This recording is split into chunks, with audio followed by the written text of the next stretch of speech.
नमस्कार बंधुगण, आज आम आनीचु एक एमिति रहस्य जहाँकि प्राचीन कालरू लोक माने आज पर्यंत पालन करुचंती। सही रहस्यटी हेउची लेंबु लंका। आपण केबे चिंता करिसंते कि काहेकि लोक माने दुकान, घर, गाड़ी किंबा व्यापार स्थान रे याकू टांगी थांती? यह केवल अंधविश्वास किंबा एथिरे लुचि रही वैज्ञानिक पौराणिक धर्मीय सत्यता? प्राचीन पुस्तक माने कहती माँ लक्ष्मी और तांका भौणी कुलक्ष्मी सहित पृथ्वी आसती। लक्ष्मी नहीं आसती धन, समृद्धि और शांति, किंतु कुलक्ष्मी नहीं आसती दुख, दारिद्र और रोग।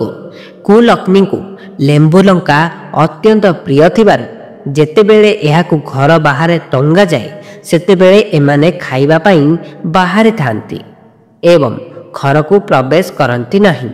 एही भली भावे घर को केवल शुभ लक्ष्मी प्रवेश करती। वास्तुशास्त्र कहे कि घरर मुख्य द्वार पॉजिटिव एनर्जी प्रवेश द्वार होता है। लेंबु लंका एक एनर्जी सृष्टि करिଥାଏ। यह नजर दोष, कला विद्या एवं नेगेटिव एनर्जी को आकर्षित करी निज थारे बंद कर देता है, जहाँ आपण घर को प्रवेश करें नहीं। तेरे एही लेंबु लंका को केबे एवं किपरि टांगिबे? लेंबु लंका मंगलवार किंबा शनिवार दिन टांगिबाकू सबुठारु शुभ बोली माना जाइछि।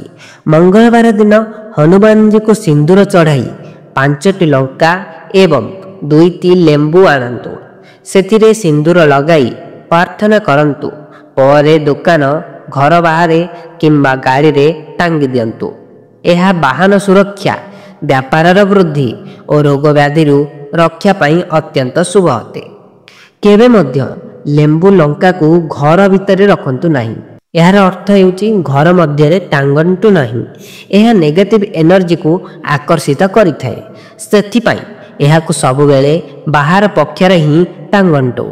7 दिन पर पुराणाटी को फिंगी देई नुआटी को टांगिबाकू परामर्श मध्य दिया जाइछि। आजिर जुगरे विज्ञान, आधुनिक औषध एवं विभिन्न सुरक्षा प्रणाली हेले मध्य लोक माने एही प्राचीन प्रथा को छाड़ी नांती।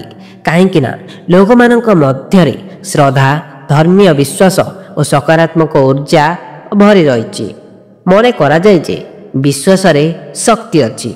आपणक पाखरे जदि विश्वास अछि तेबे आपणक पाखरे शक्ति मध्य अछि।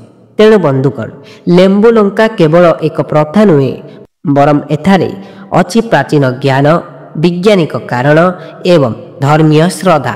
जदि आपन को आज यह वीडियो भल लगी थाए तेबे लाइक कर दियंतु, शेयर कर दियंतु एवं सब्सक्राइब करिया को जबा भी भूलिए नहीं एवं कमेंट रे जय मां लक्ष्मी लिखि दियंतु।